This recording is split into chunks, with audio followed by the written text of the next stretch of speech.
मित्रांनो नमस्कार. मी महादेव गायकवाड शिक्षण सारथी या आपल्या ऑनलाईन प्लॅटफॉर्मवर तुम्हा सर्वांचं पुन्हा एकदा मनापासून सहर्ष स्वागत करतो. मित्रांनो, पवित्र पोर्टल शिक्षक भरती 2025च्या अंतिम याद्या पुढील 1 ते 2 दिवसात जाहीर होणार आहेत. त्याच क्षणी सर्वांच्या मनात उत्सुकता आणि थोडीशी धाकधूक असणं साहजिक आहे. आणि बऱ्याच उमेदवारांना प्रश्न पडला आहे की सर, आम्हाला 2 अंकी गुण आहेत, कोणाला 70 आहेत, कोणाला 80 आहेत, कोणाला 90 आहेत, कोणाला 99 आहेत, आमचं सिलेक्शन होईल का? तसेच जी काय आपली भरती आहे त्या भरतीमध्ये एकूण किती टप्पे असतील, भरती प्रक्रिया कशी पार पडणार आहे, असे बरेच प्रश्न आपल्या उमेदवारांना पडलेले आहेत. त्यामुळे आजच्या या व्हिडिओच्या माध्यमातून आपण भरती प्रक्रियेत एकूण किती टप्पे पडणार आहेत त्याचे बारकाईने विश्लेषण, तसेच जे काही 2 अंकी गुण असणारे उमेदवार आहे त्यांचं सिलेक्शन कसं होऊ शकतं किंवा कोणत्या टप्प्यावर होऊ शकतं याचं सर्व विश्लेषण आजच्या या व्हिडिओच्या माध्यमातून करणार आहोत. त्यामुळे व्हिडिओ शेवटपर्यंत नक्की पहा. तत्पूर्वी शिक्षण सारथी या आपल्या यूट्यूब चॅनलला सबस्क्राईब केलं नसेल तर सर्वांनी सबस्क्राईब करा. कारण येणारा जो काही कन्वर्ट राऊंड असेल किंवा यानंतरच्या भरती प्रक्रियेतले जे काही टप्पे असतील, तसेच टेट 4 असेल, TET असेल किंवा टेट एक्झाम, या सर्वाची महत्त्वाची अपडेट आपल्या चॅनलवर वेळोवेळी दिली जाणार आहे. त्यामुळे निश्चितच सर्वांनी शिक्षण सारथी या यूट्यूब चॅनलला सबस्क्राईब करा. आता मित्रांनो, वळूया मुख्य मुद्द्याकडे की आपल्या भरती प्रक्रियेत 2 अंकी मेरिट लागणार का आणि ते कोणत्या टप्प्यावर लागणार हे समजून घेणं अत्यंत गरजेचं आहे. त्यापूर्वी 2 अंकी मेरिट पाहण्यापूर्वी आपणास आपल्या भरती प्रक्रियेतील जे काही टप्पे आहेत ते समजून घेणे अतिशय गरजेचं आहे. तर मित्रांनो, आपल्या भरती प्रक्रियेत साधारणपणे 2 टप्पे पार पाडले जातात. 2024ची जी शिक्षक भरती होती त्यातही 2 टप्पे पडले होते. याही भरतीत निश्चितच 2 टप्पे पडतील. तर ज्या काही सध्या पोर्टलवर जाहिराती आलेल्या आहेत जवळजवळ 31,000 पदासाठी, त्या सर्व जाहिराती या पहिल्या टप्प्यातील किंवा पहिल्या फेजमधील आहेत. यातील आपणास माहितीच आहे की दोन्ही प्रकारच्या जागा आहेत, विदाऊट इंटरव्ह्यू आणि विथ इंटरव्ह्यू. या दोन्ही प्रकारच्या जागा या पोर्टलला आलेल्या आहेत. याद्या लागताना दोन्हीही याद्या कदाचित सोबत लागू शकतात. म्हणजे विथ इंटरव्ह्यू आणि विदाऊट इंटरव्ह्यू या दोन्ही याद्या सोबत लागतील. आता आपण पाहतोय की निकालाला थोडा उशीर होतो आहे, कदाचित यामुळे सुद्धा उशीर होत असेल. कारण विदाऊट इंटरव्ह्यू आणि विथ इंटरव्ह्यू या दोन्ही याद्या एकत्र लागणार आहेत. त्यामागं कारणही असं आहे की आपल्या ह्या भरतीमध्ये एक पद एक बिंदू आहे, त्यामुळे या दोन्ही याद्या सोबतच लागतील. त्यामुळे मित्रांनो, ज्यावेळेस ह्या दोन्ही याद्या सोबत लागतील त्यानंतर पहिल्या राऊंडचा कन्वर्ट राऊंड होईल. म्हणजे काही जे आपल्या भरती प्रक्रियेत 2 टप्पे होणार आहेत त्या प्रत्येक टप्प्याच्या अंतर्गत एक कन्वर्ट राऊंड होत असतो. त्याचमुळे पहिल्या टप्प्यातील ज्या काही जागा शिल्लक आहेत समांतर आरक्षणातील, जे माजी सैनिक असतील, अंशकालीन असतील किंवा काही प्रकल्पग्रस्ताच्या जागा शिल्लक असतील, काही महिलांच्या जागा शिल्लक असतील, या सर्व जागा त्या प्रवर्गाच्या सर्वसाधारण गटाला वर्ग केल्या जातात आणि त्या प्रकारे कन्वर्ट राऊंड लावला जातो.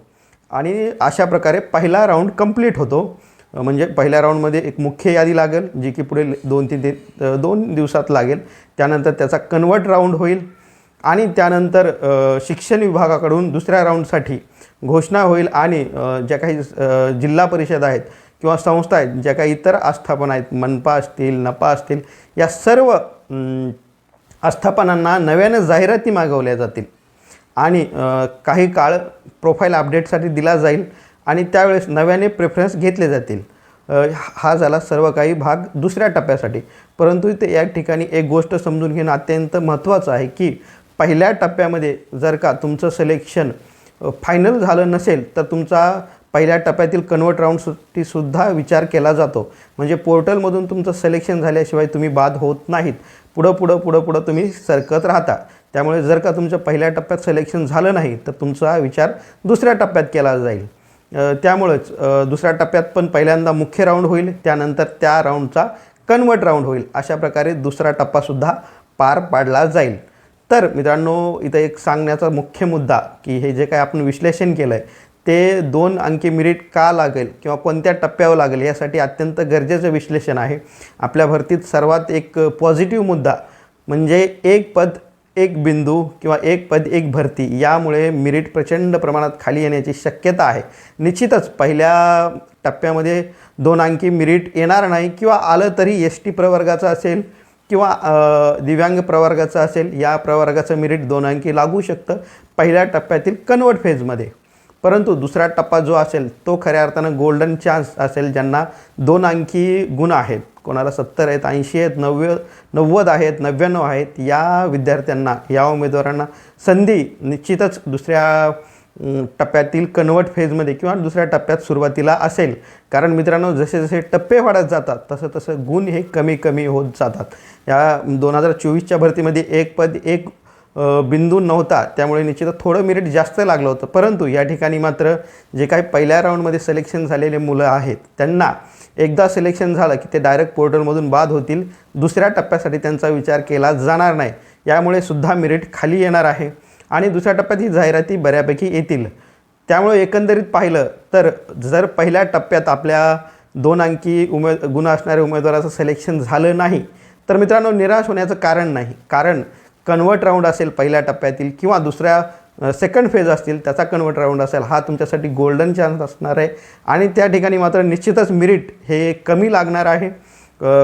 कारण या ठिकाणी ज्या काही पहिल्या यादीतील जागा असतील कन्वर्टच्या त्या पण जास्त असणार आहेत आणि दुसऱ्या फेजमध्ये सुद्धा जागा जास्त असण्याची शक्यता आहे.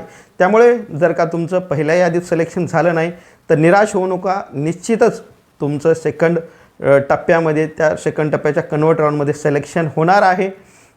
त्यामुळे मित्रांनो, आपणास जर या संदर्भात काही प्रश्न असतील तर निश्चितच कमेंट बॉक्समध्ये कमेंट करा. या व्हिडिओबद्दल आपणास काय वाटतं हे कमेंट बॉक्समध्ये कमेंट करा. शिक्षण सारथी या यूट्यूब चॅनलला सर्वांनी सबस्क्राईब करा आणि हा व्हिडिओ जास्तीत जास्त आपल्या उमेदवारापर्यंत शेअर करा. धन्यवाद.